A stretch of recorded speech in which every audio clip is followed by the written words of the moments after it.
졸본에는 이미 토착 세력들이 자리를 잡고 있었으며 게르부의 우두머리 연타발과 그의 딸 소선호는 주몽의 위험에 압도되었다. 소선호는 유아가 지녔던 그 강인한 지혜와 개척 정신을 고스란히 물려받은 여인이었다. 그녀는 주몽의 눈동자 속에서 타오르는 거대한 야망이 장차 이 땅을 어떻게 변화시킬지를 예견했다. 소선호는 자신의 부족이 지닌 경제적 기반과 인적 자원을 기꺼이 주몽에게 내놓았다. 이것은 하늘의 자손과 대지의 실력자가 결합하여 한반도 역사상 가장 용맹한 제국인 고구려의 싹을 틔우는 위대한 협력이었다. 주몽은 비류수가의 집을 짓고 궁궐이라 칭하였으나 억새와 통나무로 지어진 소박하고 견고한 정각이었다. 하지만 그 안에서 울려 퍼지는 주몽의 목소리는 천둥처럼 웅장했으며 그가 내리는 명령 하나하나에는 하늘의 법도가 서려 있었다. 주몽은 나라의 이름을 고구려라 정하였으니 이는 높고 푸른 하늘과 땅의 기운이 합쳐진 장엄한 선언이었다. 그는 스스로 성을 고시라 하였으니 이는 태양의 아들임을 증명하는 신성한 징표였다. 고구려의 탄생은 당군왕검의 평화로운 기상을 계승하면서도 강인한 기마 민족의 기상을 더한 새로운 문명의 출발점이었다. 주변에 흩어져 있던 백성들은 주몽의 명성을 듣고 구름처럼 몰려들었다. 그러나 고구려의 성장을 시기하며 앞길을 가로막는 비류국의 왕 송양이 있었다. 송양은 주몽에게 사절을 보내 자신은 선조들의 대를 이어온 정통성이 있으니 복종하라고 위협했다. 하지만 주몽은 송양의 무지함을 꾸짖으며 자신은 천재의 손자이자 수신의 외손님을 당당히 선포했다. 주몽의 목소리는 비류수의 물결을 흔들었으며 그의 주위로는 보이지 않는 신성한 서광이 뿜어져 나왔다. 주몽은 정통성은 백성을 널리 이롭게 하는 홍익인간의 정신을 실천하는 자에게 주어지는 것임을 일깨워 주었다. 주몽과 송양 사이의 갈등은 결국 피할 수 없는 대결로 치달았으나 주몽은 권능을 보여줌으로써 상대를 굴복시키는 지혜를 발휘했다. 송양은 주몽에게 활쏘기 대결을 제안하며 자신의 백발백중 실력을 과시하려 했다. 송양은 100걸음밖의 사슴을 정확히 맞히며 거드름을 피웠다. 주몽은 코방귀를 끼며 자신의 무쇠 활을 집어들었다. 주몽이 활시위를 당기자 하늘에서는 태양의 기운이 내려와 화살촉에 머물렀다. 그가 쏜 화살은 송양이 쏜 화살을 공중에서 두 조각으로 쪼개버렸다. 주몽의 화살은 거기서 멈추지 않고 송양의 발치에 놓인 옥쟁반을 산산조각 냈다. 송양은 주몽의 초자연적인 무예 앞에 정신이 혼미해졌으나 주몽의 궁궐이 자신의 것보다 초라하다며 트집을 잡았다. 이에 주몽은 하루아침에 낡은 기둥을 금빛 석가래로 바꾸고 천상의 보물들을 소환하여 눈부신 위엄을 보였다.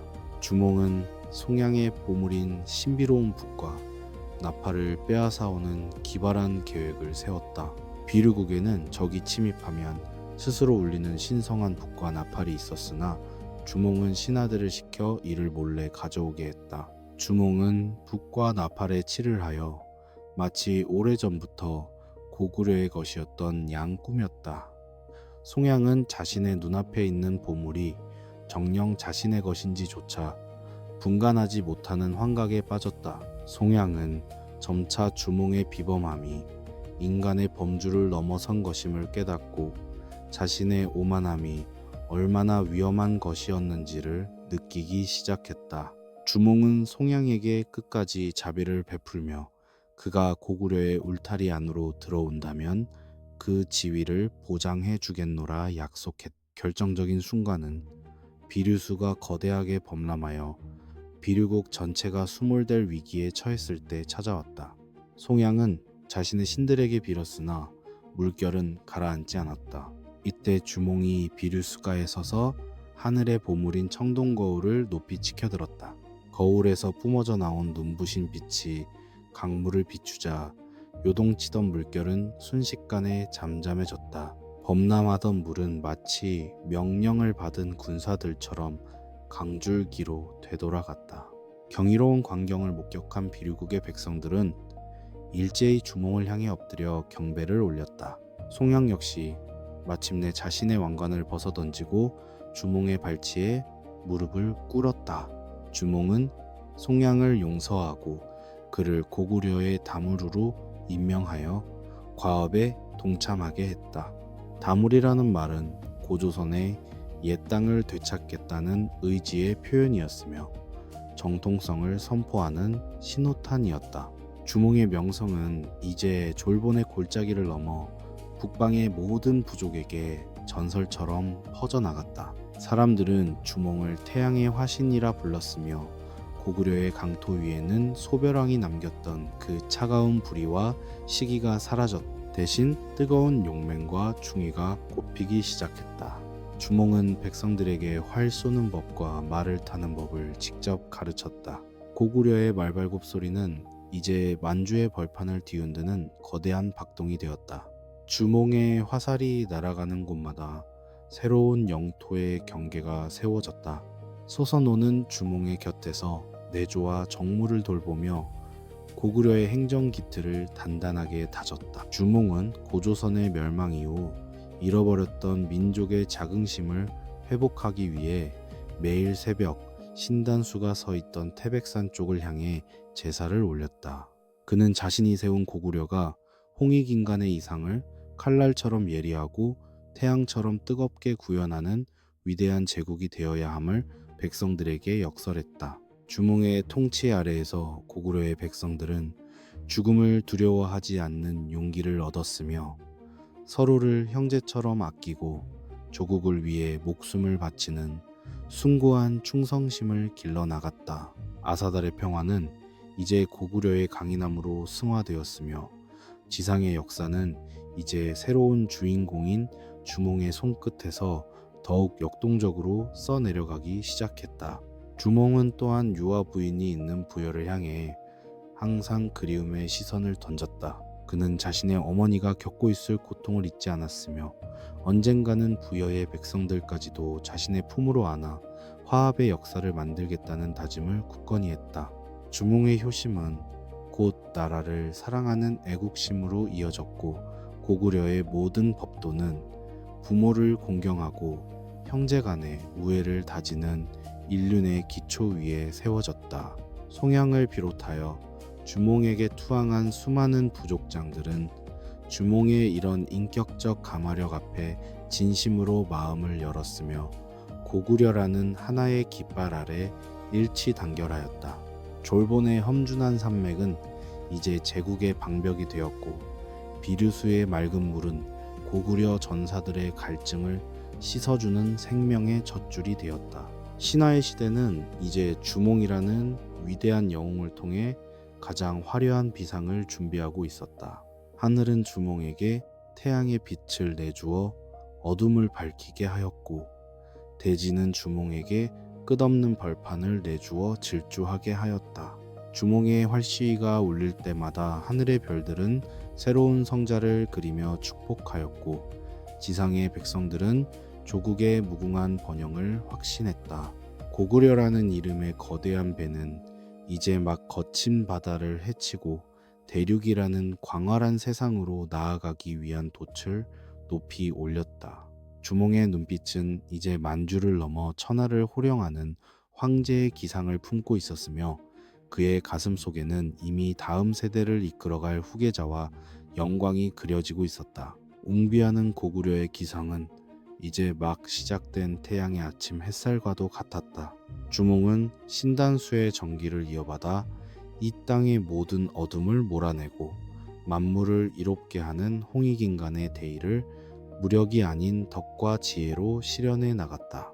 사람들은 이제 부여의 억압에서 벗어나 자신들의 땅에서 자신들의 왕을 모시고 평화와 자부심을 만끽하며 살아갈 수 있게 되었다.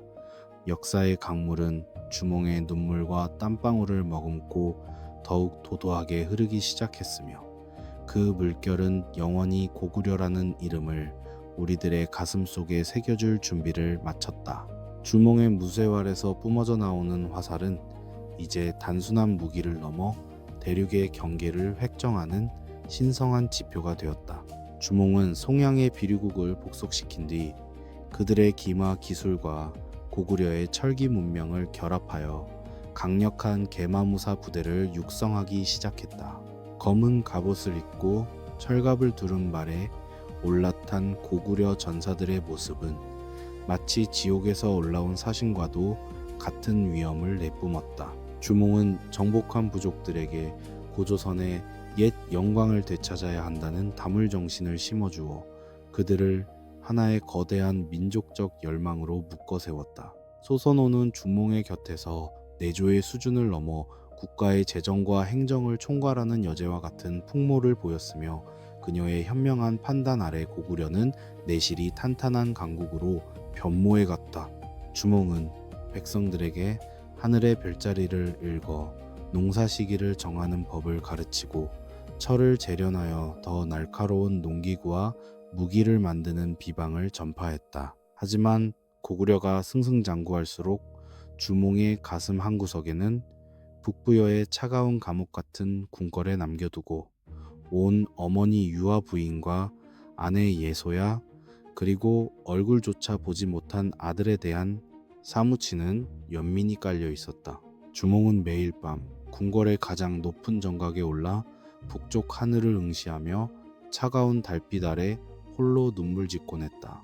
그는 자신이 부여를 탈출하며 소나무 아래 7 모서리가 난 돌 위 기둥 밑에 숨겨두었던 부러진 칼 조각을 떠올렸다. 그것은 훗날 자신의 아들이 찾아와 아버지인 자신을 증명할 유일한 징표이자 하늘의 자손이라는 혈통을 이어받을 신성한 계약의 산물이었다. 주몽의 기도는 신단수의 잎사귀를 흔들며 하늘에 닿았고 그 간절함은 다시금 운명의 수레바퀴를 돌려 부여에 남겨진 아들 유리를 일깨우기 시작했다. 그 무렵 북부여의 땅에서는 유리가 어머니 예소야의 극진한 보살핌 속에서 청년으로 장성해 가고 있었다. 유리는 어려서부터 그 외모와 기상이 아버지를 빼다박아 보는 이들로 하여금 절로 주몽의 이름을 떠올리게 했다. 하지만 유리의 삶은 결코 평탄하지 않았다. 그는 아버지가 없는 자라는 주위의 조롱과 시기를 온몸으로 견뎌내야 했다. 부여의 왕자들은 주몽의 아들인 유리가 자신들의 자리를 위협할까봐 호시탐탐 그의 목숨을 노렸다. 유리는 길거리에서 아이들에게 돌을 던지며 울분을 터뜨리기도 했으나 그때마다 어머니 예소야는 주몽이 남긴 위대한 전설과 하늘의 혈통에 대해 들려주었다. 유리는 비로소 자신이 단순히 부여의 백성이 아니라 태양의 아들 주몽의 핏줄임을 깨달았고 아버지를 찾아 고구려로 떠나겠다는 거대한 결심을 굳히게 되었다.